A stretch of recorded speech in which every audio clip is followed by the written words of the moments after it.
राहुल गांधी से लेकर के अखिलेश और अरविंद केजरीवाल ऐसे रोते हैं जैसे इनका दामाद मर गया हो, आपने देखा होगा। लेकिन जब शेरू घाटी दादरी में मारा जाता है जिहादियों के द्वारा, घेर के कोई नहीं जाता। दिल्ली में ध्रुव त्यागी के लिए, रिंकू के लिए और तमाम जो हत्याएं हुई हैं, और मनीष भाई का जो ये तमाम उदाहरण है, एक जगह इनका मुंह नहीं खुलता है। जितने भी कम्युनिस्ट हैं, जितने भी इस देश में अनटॉलरेंस की बात करते हैं, एक नहीं बोलता है। 1990 में कश्मीर के अंदर जिस तरह से जिहादियों के द्वारा आवाज दी गई और जो कश्मीर फाइल मूवी बनी है, तो बहुत हल्का नजारा है।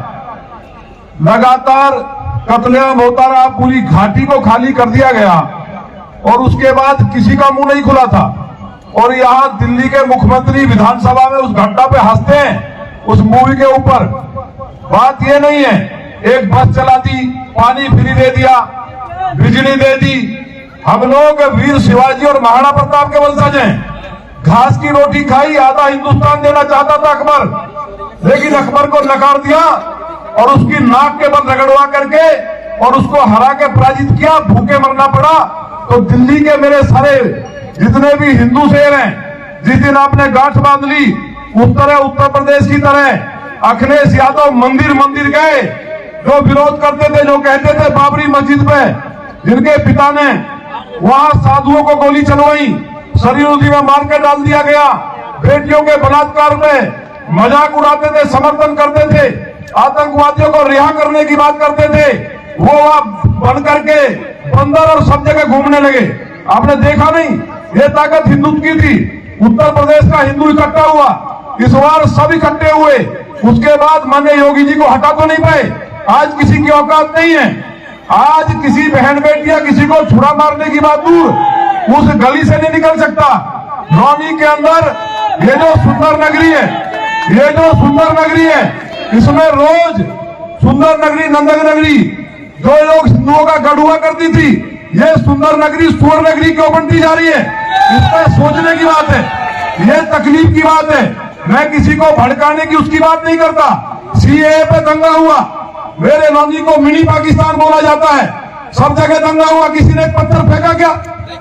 हमने कहा इलाज कर देंगे, घर में घुस के मारेंगे और जहां जाना वहां भेज देंगे। या तो औकात में रहो, औकात में रहो, हद में रहो। किसी ने कोई कान तो नहीं उड़ाया। 6 लाख की आबादी है। आज सारे जाकर के मौलवी इकट्ठा होकर के डीएम को बोलते हैं कि हम रौनी से पलायन कर रहे हैं, रौनी के अंदर हमको भगाया जा रहा है। हम किसी को नहीं भगा रहे।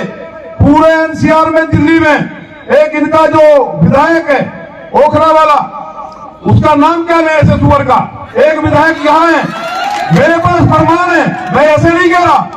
बहुत खतरनाक बात है। पूरी दिल्ली में ट्रेन भर भर के बांग्लादेश से रोहिंग्याओं को और बांग्लादेश के जिहादियों को लेकर आया जा रहा है। मेरे यहाँ बराबर में बसाए गए, उनके पास वोटर कार्ड तक दिल्ली ने बनवाए। इन्हीं जिहादियों को लगा करके इन विधायकों को उनका वोट बनवाया जाता है। पूरे एनसीआर में बुरी तरह बसा दिया गया है। फरीदाबाद से लेकर के नोएडा होते हुए शाहीबाग और रौनी के चारों तरफ हमने जब उन पर सख्त अभियान चलाया और रात में घूमना शुरू किया, तो अब भगदड़ मची उनके पास। ऑन रिकॉर्ड समाचार चैनलों ने उसमें दिखाया भी, टीवी चैनल ने, कि वो रोहिंग्या और बांग्लादेशी थे और उन्होंने स्वीकार किया।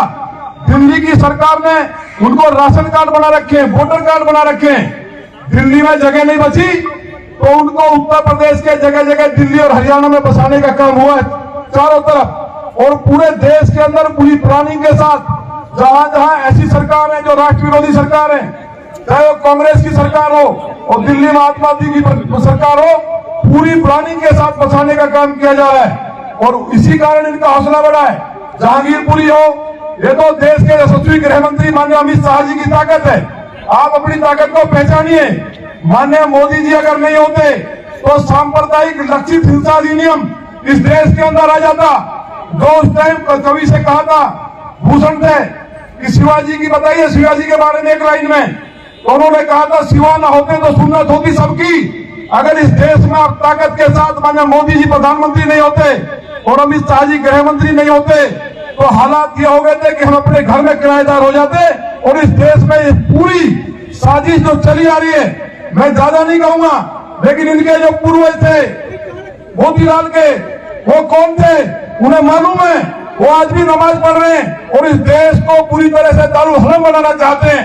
यही साजिश केजरीवाल ने पूरे देश को कोरोना में झोंकने की रची और इस देश को तबाह करने का काम किया। मैं बार बार कहा है कि केजरीवाल कोई भी भारत का नागरिक ये हो ही नहीं सकता।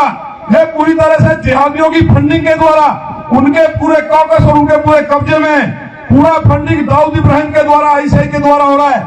मैंने जानकारी दी थी, पत्र लिखा था कि इसकी अगर जांच कर ली जाए तो पूरे चुनाव में दिल्ली में ये जो यात्रा पर आपको भेजा जा रहा है, ये जो नाटक करके हनुमान चालीसा पढ़ता है, हनुमान भक्त बताता है और उसके बाद ये कश्मीर की घटना पे हंसता है, ये खड़े होकर के इसके मंत्री हिंदुओं का विरोध करते हैं। हम किसी धर्म की बात नहीं कर रहे, जिसका मनोबोध बन जाए, जैन बन जाए, चाहे वो हमारे से सिख बन जाए, क्योंकि वो कम से कम हमारे ही पंथ हैं, वो सनातन धर्म के हिस्से हैं और उनके लिए हम लड़ना मरना जानते हैं। लेकिन जो देश के अंदर जिस तरह से खड़े होकर के हिंदुत्व का विरोध किया जा रहा है, ये बौद्ध धर्म तो भगवान विष्णु जी का अवतार भगवान बुद्ध को हम मानते हैं, उनकी पूजा सनातन धर्म के लोग करते हैं, वो हमारा हिस्सा है।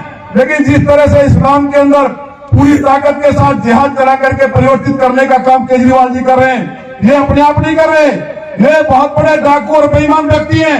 ये लोगों को भ्रमित करके कालनेमी राक्षस की तरह भ्रमित करके यहाँ वोट दे करके पूरी दिल्ली को पूरी तरह से जिहादियों का अड्डा बना करके पार्लियामेंट के हमले के दोषी दिल्ली में लॉनी में पकड़े गए थे। इसलिए हमें आपको चौकन्ना रहने की जरूरत है। अगर आपने संकल्प कर लिया कि ये सबसे बड़ा जिहादी, ये जो जिहादी जो घूम रहे हैं, इनकी कोई औकात नहीं है, ये तो बकरे भी नहीं है ना दिल्ली है, इनकी औकात ही नहीं है। जिस दिन केजरीवाल को तुमने बदल दिया दिल्ली में, जो जिहादियों का सबसे बड़ा बादशाह बना बैठा है, आप इस बात को समझ लीजिए। गुजरात से लेकर के राजस्थान, उत्तर प्रदेश, सब जगह घूम रहा है। उत्तर प्रदेश की जनता जागरूक है। केजरीवाल के लोगों को 700 वोट नहीं मिले, जमानतें जब्त होगी पूरे उत्तर प्रदेश में। आखिर दिल्ली में ऐसा क्या हुआ है? दिल्ली में तो आपकी आबादी 80% से ज्यादा है, हमारे यहाँ पश्चिमी उत्तर प्रदेश में तो 60% है, लेकिन वहाँ समाज इकट्ठा हो चुका है। मेरे यहाँ लॉनी में एक गरीब परिवार की बच्ची को उठाया गया था, उसके साथ बलात्कार किया गया। समाजवादी की सरकार थी, हमारे बजरंगबली के भक्त इकट्ठे हुए घर में से खींच के लाए, जेल जाना पड़ा। आज तक दर्जनों मुकदमे चल रहे हैं, लेकिन फिर किसी की औकात नहीं हुई। इसलिए मजबूत होना पड़ेगा। हम लोग किसी को छेड़ते नहीं, लेकिन अगर हमारी बहन बेटी को छोड़ दे तो उसको हम छोड़ते भी नहीं है। ये हमारा चरित्र है। दिल्ली के अंदर सीएए पे दंगा हुआ, जब ये जिहादी हिंदुओं को मारना शुरू किए तो आप लोग थे, आपने घर में घुसा दिया। हमारे ऊपर आरोप लगा कि हम 2500 लोग दिल्ली में घुसे। हम तो समझाने के लिए गए थे, लेकिन हम पे पुलिस ने मुकदमा दर्ज कर दिया कि हमने जिहादियों को मारने का काम किया। हमने जिहादियों को मारेंगे, हमेशा मारेंगे, लेकिन जो भारत माता को भारत माता मानता है, भारत माता की जय बोलता है, उसको हम बिल्कुल नहीं मारेंगे। जो भगवान श्री राम को अपना पूर्वज मानता है, उसको हम बिल्कुल कुछ नहीं कहेंगे। लेकिन जो हिंदुस्तान के अंदर आतंकवाद फैलाएगा, जो यहाँ इस तरह की हिंसक घटनाओं को अंजाम देंगे, आज के बाद कोई घटना ना हो, ये संकल्प आप लीजिए। जाना एक दिन जरूर है, ये संकल्प लीजिए। और अगली योजना जो भी हो, जो भी संगठन की योजना यहाँ से बनती है, लॉनी से 50,000 आदमी, बड़ी बात नहीं कह रहा हूं मैं, आपको लग रहा होगा 50,000 आदमी जहां कहोगे लॉनी से आएंगे आपके लिए। पहले भी दिल्ली में आए थे, पहले भी जब दिल्ली को जरूरत पड़ी है, क्योंकि हम दिल्ली को अलग नहीं मानते। जब जरूरत पड़ी है, हमें आदेश दिया गया है, तो लॉनी ने पूरा एक करके दिखाया है कि हमने जब तैमूर रंग को लॉनी में खदेड़ने का काम किया है, तो इन कुत्ते बिल्लियों की औकात नहीं है कि हमारे बहन भाइयों को आप उठा दें। आप लोग मजबूत रहिए और ये संकल्प लीजिए, जो भी आदेश और निर्देश हमारे नेता और हमारे अधिकारी जो आदेश करेंगे, मेरी जान हाजिर है। मैं केवल विधायक के नाते ही नहीं, मुझे इतना ज्यादा इसमें पीड़ा हुई, कहीं बाहर था, मुझे लगा कि हद होगी। मतलब आज हमारी इतनी बड़ी ताकत के बावजूद, इतनी औकात होगी सुंदर नगरी जैसी जगह में, टोटल बांग्लादेशी है। मैं मंच के माध्यम से पुलिस से मांग करना चाहता हूं, आप लोग भी अपनी शक्ति को मत भूलिए, इस बेईमानी के भ्रष्टाचार में मत डूबिए। आपने इस देश के लिए कसम खाई है, एक सर्चिंग अभियान चलाइए, 80% दिल्ली खाली हो जाएगी जिहादियों से। दिल्ली के अंदर 30 लाख जिहादी बांग्लादेशी और रोहिंग्या बसू है, मेरे पास पूरा रिकॉर्ड है। जब पुलिस को जरूरत हो, दिल्ली कमिश्नर को जरूरत हो, घर से ही पूरा डाटा हम दे देंगे, लेकिन हम देंगे तो आपके ऊपर आरोप आएगा। इसलिए दिल्ली पुलिस ये करके दिखाए, जिस तरह देश के यशस्वी गृह मंत्री माननीय अमित शाह जी ने, जो माननीय सरदार पटेल जी ने किया, उससे भी बढ़ के माननीय अमित शाह जी ने कश्मीर को एक झटके में भारत माता के मुकुट को भारत में मिलाने का काम किया। आज हमारे लोग वहां जा रहे हैं और सारे लोग वहां खड़े होकर के भारत माता के नारे लगा रहे हैं। आज दिल्ली सबसे असुरक्षित है। दिल्ली के अंदर मैं पूछता हूं, जब लोग दिल्ली के जाते हैं कि हम ये मानते हैं कि जब हम तो लौनी आतंकवादियों का गढ़ती, हमारी बहन बेटियां 2 बजे भी दिल्ली से लौनी में जाती है। पहले शाम को 5 बजे के बाद पुरुष नहीं जाते थे, 5 बजे के बाद निकल नहीं सकते। ये हालात पैदा कर दिए गए हैं। इसके लिए केवल इस देश को बर्बाद करने के लिए, वोट और पैसे के लिए जो गंदी राजनीति केजरीवाल के द्वारा की जा रही है। मेरा सीधा कहना है, दिल्ली पुलिस जांच कर ले। अमानुल्लाह खान के द्वारा पहले चुनाव में दुबई से होटल का नाम और सारी डिटेल मेरे पास है, मैं बता दूंगा वहां डील हुई कि नहीं हुई बैठ के। अगर हुई है, कोई जिहादी को बंद क्यों नहीं किया जाता? बंद करके इसके खिलाफ भी फास्ट ट्रैक कोर्ट में मुकदमा चले और ये अरविंद केजरीवाल को फांसी की सजा हो। हिंदुस्तान के अंदर एक भी व्यक्ति भारत माता के खिलाफ बोलने वाला पैदा नहीं होगा। सैकड़ों साल तक भारत विश्वगुरु बनने जा रहा है। जिहाद की जो ताकतें, कट्टरपंथी मुल्क बांग्लादेश और जो आतंकी है, वो सबके सब घबराए हुए हैं कि दुनिया के अंदर भारत विश्वगुरु बनता हुआ दिखाई दे रहा है। भारत की ताकत बढ़ रही है तो भारत को इंटरनली खोखला किया जाए।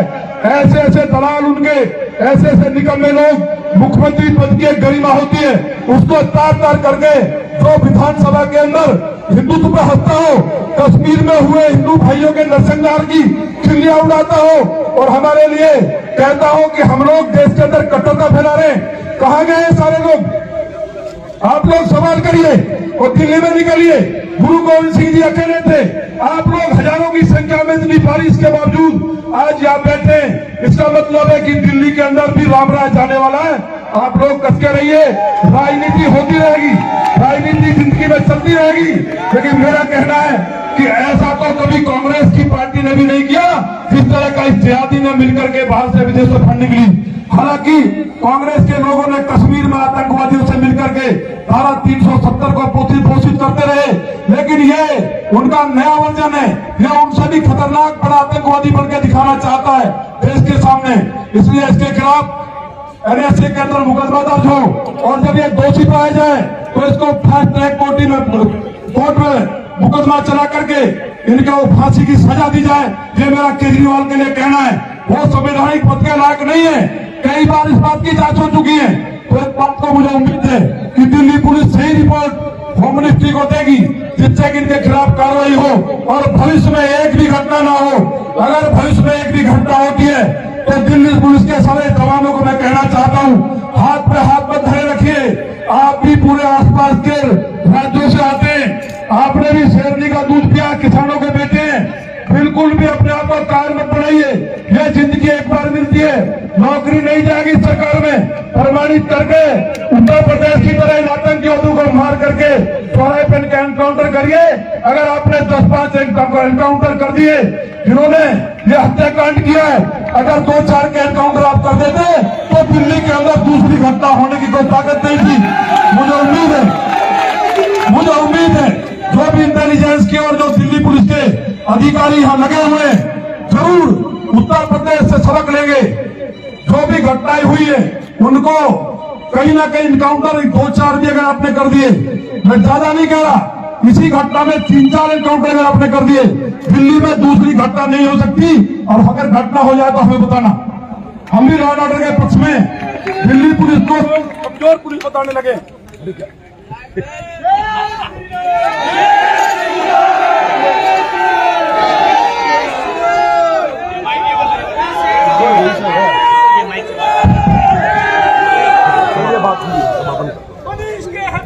तो बोलने में ठीक करेंगे। बहुत दुख की बात है, दिल्ली के एक भाई बहन, आप लोग सोशल मीडिया का जमाना है, अगर ये टीवी चैनल नहीं दिखाते तो सोशल मीडिया के द्वारा, केजरीवाल के द्वारा लगातार, मैं फिर कह रहा हूं और अपनी बात को पूरा करूंगा कि हम लोग किसी के तीर्थ यात्रा के लिए जो पैसा बाहर से आ रहा है, जो विदेशी ताकतें, जो कट्टरपंथी मुल्क और ISI के द्वारा पैसा दिया जा रहा है कि इनको हिंदुओं को तीर्थ के नाम पे, फ्री राशन के नाम पे, फ्री पानी के और बिजली के नाम पे इनको गुमराह करते रहो। दिल्ली के अंदर पूरी तरह से आतंकवादियों को फंसा दो। तो मैं लास्ट में दिल्ली पुलिस से कहना चाहता हूँ कि पूरा सर्च अभियान आप चलाइए। नौनी के अंदर 30 लाख, जो मैंने सर्वे ऑब्जर्व किया है, 30 लाख से ज्यादा जिहादी हैं जो म्यांमार से और बांग्लादेश से आए हैं। उनको आप निकालने का इस राष्ट्र के लिए काम करिए, क्योंकि आपने शपथ खाई थी वर्दी की कि हम राष्ट्र के लिए काम करेंगे। तो मुझे उम्मीद है कि दिल्ली पुलिस ये गृह मंत्रालय को रिपोर्ट देगी, जिससे कि असम की तरह, उत्तर प्रदेश की तरह दिल्ली को भी खाली किया जा सके और इस जिहादी केजरीवाल को बाहर किया जा सके। बहुत दुख के साथ मैं दोबारा श्रद्धासुमन अर्पित करते हुए उस परिवार को मैं अपनी बात को पूरी करता हूँ। आप सबका बहुत धन्यवाद।